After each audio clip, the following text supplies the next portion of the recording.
सिन्नर तालुका अध्यक्ष शरद शिंदे पाटील यांच्या नेतृत्वाखाली महात्मा पुतळ्याजवळ हातात लाटणं घेऊन महिला व पुरुष यांनी एकत्र येत शनिवार दिनांक 24/8/2024 रोजी 12 वाजता लाटणं आंदोलन करण्यात आले।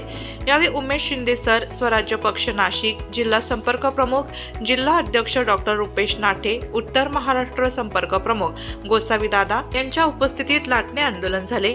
महिलांवरील अत्याचार कमी झालाच पाहिजे, अत्याचार करणाऱ्या नराधमावर कडक कारवाई झालीच पाहिजे, लग्नाची वयाची अट शिथिल झाली पाहिजे, लग्नाचा निर्णय ऐच्छिक झाला पाहिजे, ठराविक वयाची अट काढली पाहिजे, अशा प्रमुख मागण्या करण्यात आल्या।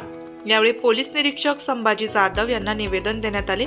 विजय चुंबळे, रेखा जाधव, शिवाजी गुंजा, जयश्री गायकवाड, महिला तालुका अध्यक्ष नितीन दातीर, सुरेश सानप, मंगला मोरे, निशा वराडे, प्रमिला लोंढे, रामबाबा शिंदे, योगिता पाटील, चिंटूभाऊ गुंजा, स्मिता लोणारे, सुरेखा वडसकर, तारे भूषण रूपवते, पिनू शिंदे, कृष्णा पटेल, कैलास सिरे, नंदू साळवे, अलका वागचौरे, माया जाधव, काशाबाई शिंदे, लीलाबाई तुपे, माया सुकेनकर, सुरेखा शिंदे, पूनम दळवी, वैष्णवी बर्डे, मणिकर्णिका गायकवाड, ज्योती सूर्यवंशी, रतन जाधव, हिरामन जाधव, तानाजी शिंदे सह महिला पुरुष सहभागी झाले होते।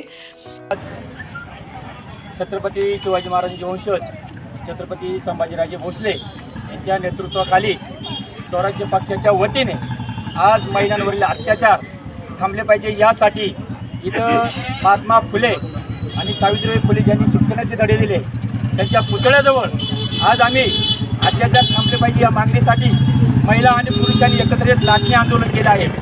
लाटणे आंदोलन करण्याचा आमचा उद्देश 3 आहे। पहिला म्हणजे आमचं महाराष्ट्र सरकारला आणि विरोधी पक्षाच्या सर्व नेत्यांना आमची कळकळीची विनंती आहे की त्यांनी जो कायदा बनवलेला 18-21 वर्षाचा त्याच्यामध्ये शिथिलता आणावी आणि ऐच्छिक निर्णय ठेवा। कोणाला वाटलं 16 वर्ष लग्न करतील, कोणाला वाटलं 20 वर्ष करतील, कोणाला वाटलं 25 वर्ष करतील, कोणाला वाटलं 30 वर्ष लग्न करतील। बाबा, ही आमची मागणी आहे का? कारण तुम्ही जे 18 आणि 21 वर्षाची अट ठेवली आहे त्याच्यामुळे नाईलाजाने लग्नावर आलेल्या मुलीसुद्धा ज्या आमच्या शेतकऱ्याच्या मुली या दिप्पाड असतात दिसायला आणि त्या मुलीचे सुद्धा लग्न उजवायला आम्हाला त्रास होतो। मग आम्ही नाईलाजाने त्याला शिकवत बसतो। 18-21 वर्षाची शिकवायला ज्या मुली असतात, कॉलेजला येतात आणि टवाळखोर पोरं, रोड रोमिओ माझ्या सहित सर्व पुरुष हे नालायक आहेत।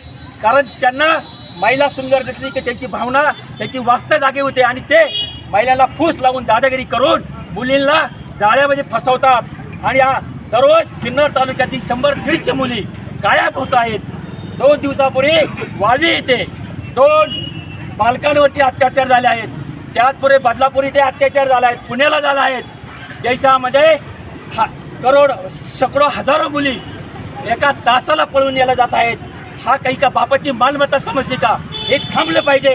परंतु यासाठी आपण पुतळा फोडला की दंगल करणाऱ्याला पकडतो, परंतु दंगल ही रिॲक्शन आहे।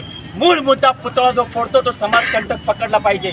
म्हणून मूळ जो मुद्दा आहे तो 21 आणि 18 वर्षाची जी अट केली आहे ती मुख्यमंत्री एकनाथ शिंदे साहेब हे मावळू आहेत, संवेदनशील आहेत, आंदोलन केल्यानंतर न्याय देतात ही त्यांची ख्याती आहे। म्हणून मुख्यमंत्री एकनाथ शिंदे साहेबांना माझी विनंती आहे, मी तुमचाच तालुका अध्यक्ष होतो, आज आम्ही स्वराज्य पक्षामध्ये आलो आहोत का? कुठंतरी लोकांचे प्रश्न सुद्धा आहेत, त्याला वाचा फोडता येत नाही आणि वाचा फोडण्यासाठी छत्रपती शिवाजी महाराजांच्या वंशज संभाजीराजे भोसले यांच्या नेतृत्वाखाली स्वराज्याचे आम्ही आज झेंडे घेतलेले आहेत आणि तुमच्याकडे मागणी करत आहोत की कायद्यामध्ये शिथिलता आणा विवाहाच्या, त्याचबरोबर अत्याचार करणाऱ्यांसाठी शिक्षा होण्यासाठी कडक कायदे करा आणि त्याचबरोबर पोलिसांना आमची विनंती आहे सिन्नर तालुक्याच्या बसस्टँड, कॉलेज, शाळा इथं तुमचे रोड रोबीवरती धाक करण्यासाठी पकडण्यासाठी गस्त घालणे गरजेचं आहे। मी शांतता कमिटीमध्ये अनेक वेळा मांडलेला आहे, त्याच्यावर कारवाई पण झाली, पण यापेक्षा कडक झाली पाहिजे ही आमची पोलिसांकडे मागणी आहे। अन्यथा या सगळ्या महिलांना घेऊन आपल्या सर्वांना कल्पना आहे गेल्या काही दिवसांपासून रोजच टीव्हीवरती ज्या बातम्या येत आहेत त्या महिलांवरच्या अत्याचाराच्या बातम्या समोर येत आहेत। कुठेतरी हे महाराष्ट्राची संस्कृती लोक विसरत चालले। ज्या छत्रपतींच्या महाराष्ट्रामध्ये महिलांवरती कानाडोळा करण्याची सुद्धा कोणाची हिंमत होत नव्हती, तिथे लहान लहान बालकांवर सुद्धा अत्याचार जर केले जात असतील तर स्वराज्य पक्ष शांत बसणार नाही। आपल्याला कल्पना आहे, काल परवाच आपल्या येथे देखील सिन्नरमध्ये वावी येथे एका बालकावरती अत्याचार करण्याचा प्रयत्न झाला, याचा आम्ही इथे निषेध करण्यासाठी सर्वजण उपस्थित आहोत। त्याचप्रमाणे उद्या सायंकाळी 6 वाजता नाशिक जिल्ह्यामध्ये मोठे महिला स्वराज्य यात्रेचं आयोजन करण्यात आलेलं आहे।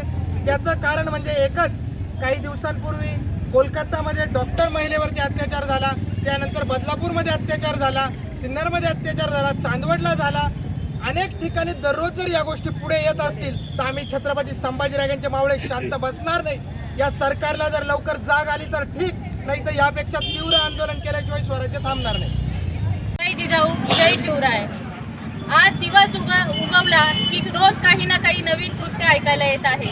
4 वर्षाची बालिका असो किंवा 40 वर्षाची महिला असो, कुठेतरी काहीतरी नराधमाने कृत्य करून त्या महिलेवर किंवा त्या बालिकेवर अत्याचार केल्याचे प्रकरण रोज आपल्या कानांवर येत आहे। परंतु आता हा माझा एकच प्रश्न आहे का हा खरोखर शाहू फुले आणि आंबेडकरांचा महाराष्ट्र राहिलेला आहे का? जर तसं असेल तर मग कुठेतरी या नराधमांना कायद्याची आणि सुव्यवस्थेची भीती राहिलेली नाही आहे। त्याचप्रमाणे मी एवढंच सांगेन की आपलं उद्या दिनांक 25 ऑगस्ट रोजी कालिका मंदिर ते CBS चौक शिवस्मारक नाशिक येथे महिलांच्या सन्मानार्थ आणि त्यांच्या सुरक्षिततेसाठी आपण कॅन्डल मार्च रॅलीचे आयोजन केलेले आहे। तर सर्व जिजाऊच्या, सावित्रीच्या आणि रमाईच्या लेकींनी त्या कॅन्डल मार्चला उपस्थित राहावे, कारण नराधमाचा कोणताही धर्म नसतो, कोणतीही जात नसते आणि कोणताही पंथ नसतो।